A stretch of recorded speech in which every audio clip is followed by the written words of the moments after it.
बिस्मिल्लाहिर्रहमानिर्रहीम अस्सलाम वालेकुम। तीन बड़ी आम खबरें इस वीडियो में आपके सामने रखनी है। 9 मई के केसेस की आज अडयाला जेल की अदालत में आम समाअत हुई है। इमरान खान के हक में कमरा अदालत के अंदर नारे लगे हैं। फिर जज साहब ने इस पर क्या रद्द अमल का इजहार किया है।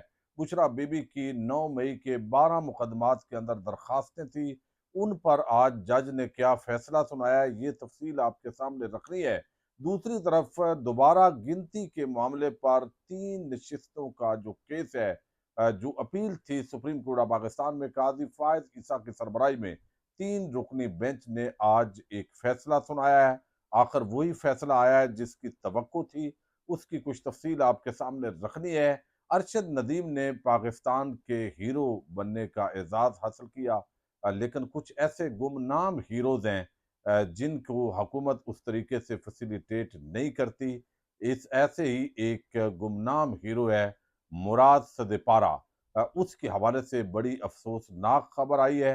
पिछले 48-72 घंटे के अंदर उसके साथ क्या होता रहा, इसकी कुछ खबर आपके सामने रखनी है। उम्मीद है वीडियो आप समाप्त करेंगे और अपने कीमती फीडबैक से ज़रूर आगाह करेंगे। इस वक्त पाकिस्तान की अदालतों के अंदर सारे मामलात पहुंच गए हैं, यानी अदालत में सियासत बड़े अरूज पर है। जजेस आपस के अंदर तकसीम है।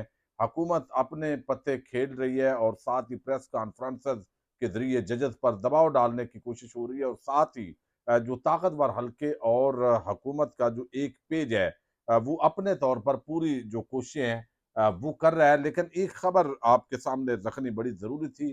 ये मुराद सलीपारा हैं कौन, थोड़ा सा आपको बताना है। ये पाकिस्तान के ऐसे गुमनाम हीरो हैं जिन्होंने गर्मियों में को पैमाई और सर्दियों में ट्रैक्टर चलाकर ये गुजारा करता था। दुनिया का वाहिद को पैमा है जिसने केटू की चोटी पर अपनी शर्ट उतार कर नाकाबिले यकीन रिकॉर्ड कायम किया। 2022 में ब्रॉड पैक से दर्जनों को पैमाओं को अकेला ही ये रेस्क्यू करता रहा। 2023 में केटू से अफगान को पैमा अली रजा सखी की डेड बॉडी रिकवर करने वाली टीम का मेंबर था।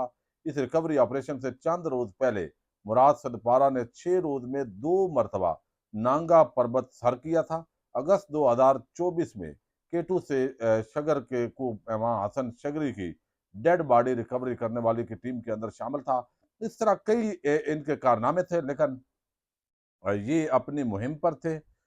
इनको एक ऊपर से बड़ा भारी पत्थर लगा और वहाँ पे बदकिस्मती से हुकूमत बर वक्त मदद नहीं कर सकी और आज इस हादसे के नतीजे के अंदर ये जान की बाजी हार गए हैं। उनकी मौत की तस्दीक हो गई है। मोहम्मद मुराद सदपारा ने केटू की इंतहाई बुलंद तरीन गुज़श्ता साल जहाँ बहक होने वाले हसन शिगरी की मैयत को भी उतारा था, जहां हफ्ते के रोज कैंप 1 के मकाम पर सर पर इनको पत्थर लगाया, शदीद जख्मी हुए और बिल आखिर आज जो है ये पाकिस्तान का गुमनाम हीरो जो है वो खाल के हकीकी से जा मिला है। ये बड़ी अफसोसनाक खबर है। पाकिस्तान के अंदर जो अपने तौर पर मेहनत करके जो टैलेंट होता है, जो लोग सामने आते हैं, उनको अगर हुकूमती सरपरस्ती भरपूर तरीके से हासिल हो तो वो बहुत कुछ यानी बड़े बड़े अरशद नदीम इस मुल्क के अंदर मौजूद है जो पाकिस्तान का नाम रोशन कर सकते हैं। लेकिन हुकूमतें बर वक्त इकदाम नहीं करती और जब कामयाबी कदम समेटती है किसी की जिद्दोजहद पर, तो फिर उस वक्त हुकूमतें क्रेडिट लेने के लिए बाहर आ जाती हैं। कल मैंने रात को एक वीडियो के अंदर आपको बताया था कि फैसला जो मुतवक्के है वो यही है कि तहरीक इंसाफ की 3 विकेटें गिरा दी जाएंगी। ये बुनियादी तौर पर 3 हल्के हैं। एक लोधरा का हल्का नंबर NA 154 है और एक जो है हल्का वो बल्कि 2 हल्के जो है वो जिला गुजरांवाला से है। अब यहाँ से बुनियादी तौर पर ये 3 आजाद उम्मीदवार तहरीक इंसाफ के जीते थे और फिर जब आपको इल्म है, जब लूट से लगी, कुछ को फार्म 47 के अंदर जितवा दिया गया और कुछ लोगों की जो है वो दोबारा गिनती की उन्होंने दरखास्तें दी और इन दरखास्तों के माबैन दरमियान के अंदर कार्रवाइयां डाली गई और उनको जो है वो जितवा दिया गया। इसके खिलाफ इन लोगों ने अपनी अपीलें की लाहौर हाई कोर्ट के अंदर। तो लाहौर हाई कोर्ट के अंदर इन्होंने ये कहा कि भाई 5-6 हज़ार का फर्क हो तो वो बात समझ में आती है, हमारी लीड बहुत ज्यादा है, अब इसके अंदर दोबारा गिनती का जवाब नहीं बनता। क्योंकि इनको ये अंदाजा था कि जिस तरह पाकिस्तान के अंदर इलेक्शन 8 फरवरी के इंतखाबात के बाद एक वाज़े 2 नंबरी हो रही है, जो डाका हो रहा है, इस हवाले से इनके साथ भी ये वारदात होगी। तो लाहौर हाई कोर्ट ने इनको बहाल कर दिया आज़ाद उम्मीदवारों को, और नून लीग को जो नशिस्तें दी गई थी इलेक्शन कमीशन की तरफ से वो रिवर्स हो गई। इसके खिलाफ ये नून लीगी पहुंचे काजी साहब की अदालत के अंदर। अब काजी साहब की अदालत के अंदर ऑलरेडी एक मौकफ जजेस खुद ये देते रहे हैं कि हमारा काम इंसाफ करना नहीं है, आइन और कानून के मुताबिक हमने देखना होता है कि हम ये कर रहे हैं, वो कर रहे हैं।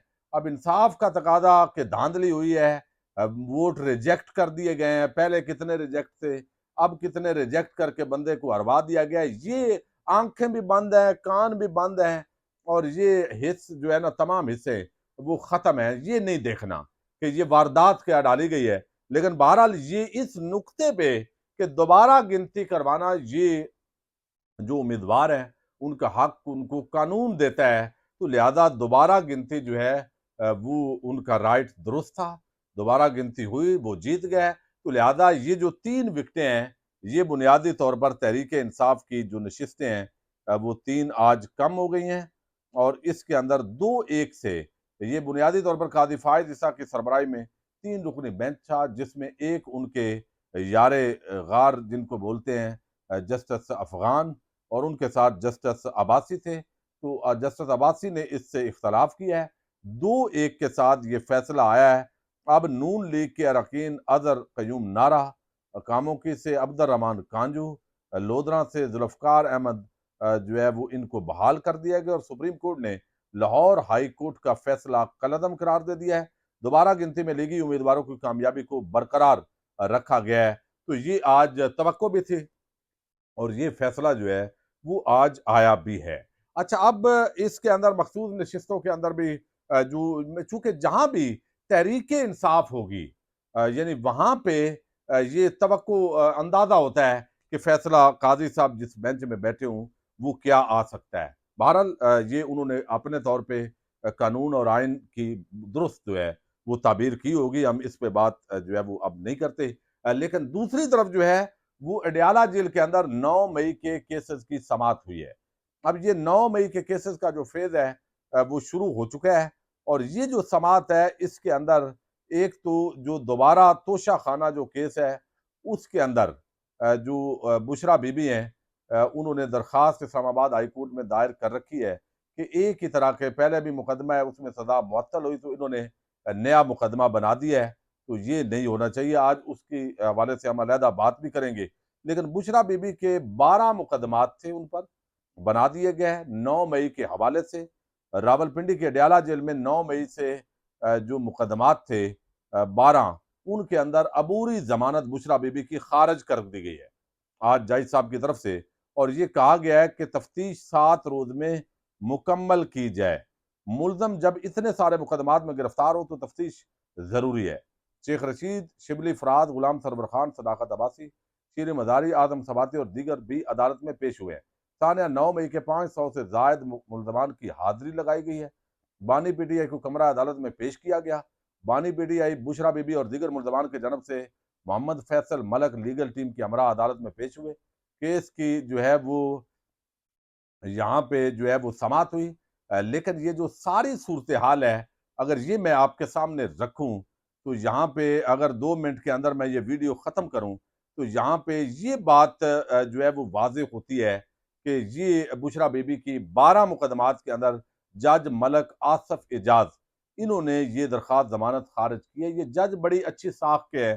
ज़ाहिर है जब इतने ज़्यादा मुकदमात हों तो उन्होंने कानूनी तौर पर नुकात को देखा है, और ये चीज़ें अल्टीमेटली बुशरा बीबी और इमरान खान के हक में है। लेकिन वहां पे चूंकि बाकी भी ये 500 के करीब मुल्जमान बनाए गए हैं, तो वो सारे लोग अडयाला जेल के अंदर, उनमें बहुत बड़ी तादाद पहुंची हुई थी कमरा अदालत के अंदर। चूंकि जब भी कोई मुल्जम जाता है तो उनकी हाजिरी लगनी होती है। इमरान खान को भी चूंकि वही मुकदमात उन पर भी डाले गए हैं तो वो पेश हुए, तो वो लोग आप अंदाजा करें कि बजाय इसके कि वो डरें, वो खौफ खाएं, उनका ये जमीर मुलामत करे कि उन्होंने कोई जुर्म किया हुआ है, बल्कि उनको ये अंदाजा है कि उनको इन केसेस के अंदर इन्वॉल्व किया गया है, और ये इस बुनियाद पर वहां पे उन्होंने ये भी अंदाजा है कि उन पर मजीद सख्ती हो सकती है, लेकिन तमाम हालात वाकयात को जब उन्होंने वहां इमरान खान को देखा तो फिर इमरान खान जिंदाबाद के जो नारे हैं वो अडयाला जेल की अदालत के अंदर जहां पे जज साहब थे वहां गूंज उठे। फिर वो बुशरा बीबी की जमानतें खारिज की गई और फिर कमरा अदालत में इमरान खान खामोश करवाते रहे सबको, लेकिन लोग खामोश नहीं हुए, जज्बात थे। तो जज साहब ने 22 अगस्त तक ये समात जो है ये मुलतवी कर दी है और ये अब समात जो है वो मुलतवी हुई है और बिल आखिर जो है वो इमरान खान के हवाले से ये जो केस है अब आगे तमाम मुल्ज़मान उनका जो रोल है वो सामने आएगा। तो 31 यानी यहाँ पे ये बात जो है वो एक तरफ की जा रही है। अब एक तरफ ये पाकिस्तान के हालात हैं, पाकिस्तान के सबसे बड़े मकबूल जमात के सरबराह और उनके जो कारकुनान हैं, फिर पूरे पाकिस्तान जनूबी पंजाब के अंदर चौधरी शहबाज जो जनूबी पंजाब के प्रेसिडेंट है ISF के, उन्होंने बताया कि जिस तरह विहाड़ी के अंदर, बूरेवाला में, फिर मुल्तान में, मुख्तलिफ अजला के अंदर अब चूंकि कल 13 अगस्त की जो रात है, 13 और 14 की रात चूंकि इमरान खान ने कॉल दी हुई है और स्टूडेंट्स जो है पूरे पाकिस्तान में तहरीक इंसाफ और पाकिस्तान के झंडे लेकर वो मैदान अमल में उतरेंगे।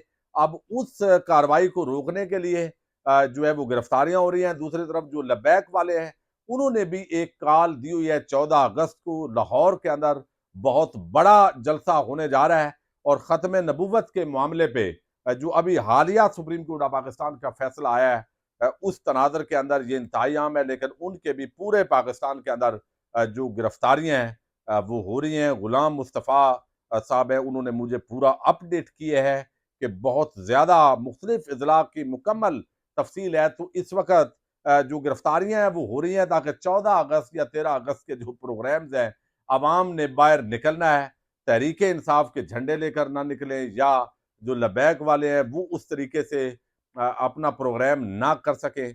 लेकिन मेरा ख्याल है जो आज़ादी होनी चाहिए, अगर कोई कानून की खिलाफ वर्जी हो तो उस पर एक्शन होना चाहिए। इस तरह जितना रोकेंगे उतना ये सब उभरेंगे। पाकिस्तान जिंदाबाद, पाक फौज पाइंदाबाद।